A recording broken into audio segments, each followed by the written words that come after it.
سب سے بڑی عظیم بات جو سمندر کے حوالے سے کہی گئی ہے، یا یوں سمجھ لیجیے کہ پانی کے حوالے سے کہی گئی، پانی سمندر تو اس کا ایک حصہ ہے، تو وہ یہ ہے کہ وَكَانَ عَرْشُهُ عَلَى الْمَاءِ، کہ آغاز جو ہوا ہے تخلیق کا آدم کی اور ان کی، اس سے پہلے اللہ کا عرش پانی کے اوپر تھا۔ وہ پانی کہاں ہے، کتنا ہے، کیسا ہے، کدھر ہے، وہ وہی جانتا ہے۔ وہ بہت عظیم ہے، ہم تو اندازہ بھی نہیں لگا سکتے ان چیزوں کا۔ جی، تو یہ اس کی اہمیت ہے پانی کی۔ اور سمندر کے حوالے سے قرآن نے اور رسول اللہ صلی اللہ علیہ وآلہ وسلم نے جو سب سے زیادہ بات کی ہے وہ یہ ہے کہ انسان کو، پہلی بات تو یہ ہے کہ اللہ کے رسول نے بھی فرمایا قرآن میں بھی کہ ہر زندہ چیز کو پانی سے پیدا کیا گیا۔ یہ ہماری زندگی کی اساس ہے، اس سے شروع کیا اللہ تبارک و تعالیٰ نے، پانی سے۔ جی، اور انسان کی یا ساری مخلوق جو ہے جس کو ہم جانتے ہیں، اس سب کی زندگی جو ہے اس کا انحصار پانی پر ہے۔ اب سوال یہ ہے کہ جب ہمارا انحصار پانی پہ ہے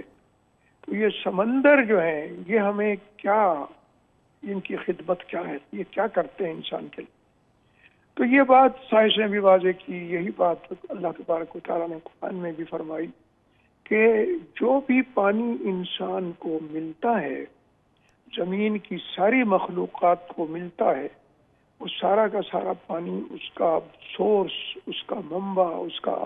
جو وہ ہے ذریعہ ہے، وہ سمندر ہے۔ اللہ نے واضح کیا، سائنس بھی اب یہی کہتی ہے کہ سمندر ہی سے اللہ تبارک و تعالیٰ اپنے خاص کرم سے بادل اٹھاتا ہے، بھاپ سمندر کی اوپر جاتی ہے، وہ ٹھنڈی ہوتی ہے، وہ بادلوں کی شکل لیتی ہے، پھر اللہ تبارک و تعالیٰ اپنے حکم سے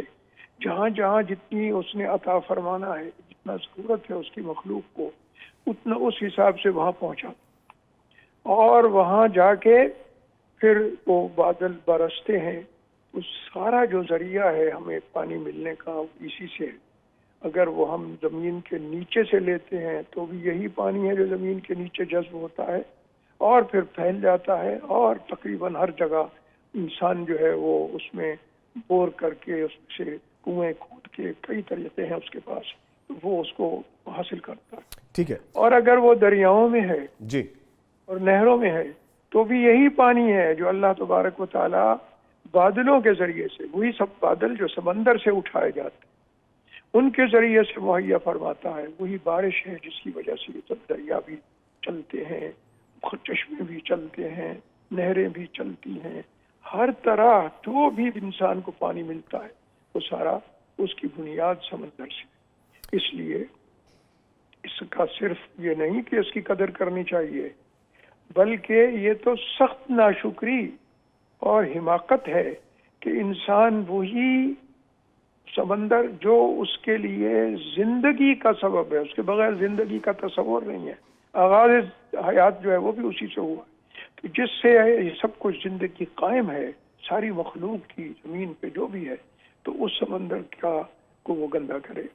ٹھیک ہے، اس کو وہ گندگی کے اس میں ساری اپنی گندگی اسی میں بہائے اور اس کو خراب کرے، ٹھیک ہے، یہ تو بہت حماقت بھی ہوگی ہے اور ناشکری بھی ہے۔ ٹھیک ہے اس سر، لیے میں سمجھتا ہوں جی، کہ چونکہ دیکھیے ہم سب سے زیادہ دنیا میں رشتوں کو دیکھیں، ویسے تو اللہ ہے نا سب سے زیادہ جس کی ہم نے عبادت بھی کرنی ہے، جس سے محبت بھی ہے، بے شک، جو ہم سے محبت کرتا ہے، لیکن دنیا کے رشتوں کو دیکھیں تو سب سے زیادہ ہمیں محبت کن سے ہوتی ہے اور احترام کن سے؟ والدین سے ہوتا ہے۔ جی، والدین جو ہے وہ وہی کچھ ہمیں مہیا کرتے ہیں جو اللہ تبارک و تعالیٰ عطا کرتا ہے ان کو، اور وہ عطا جو کچھ بھی ہو رہا ہے، وہ فصلیں ہوں، وہ پھل ہوں، وہ غذا ہو، وہ جانوروں کا دودھ ہو، وہ جانور ہو، وہ گوشت ہو، جو بھی عطا ہو رہا ہے وہ سب کی بنیاد پانی،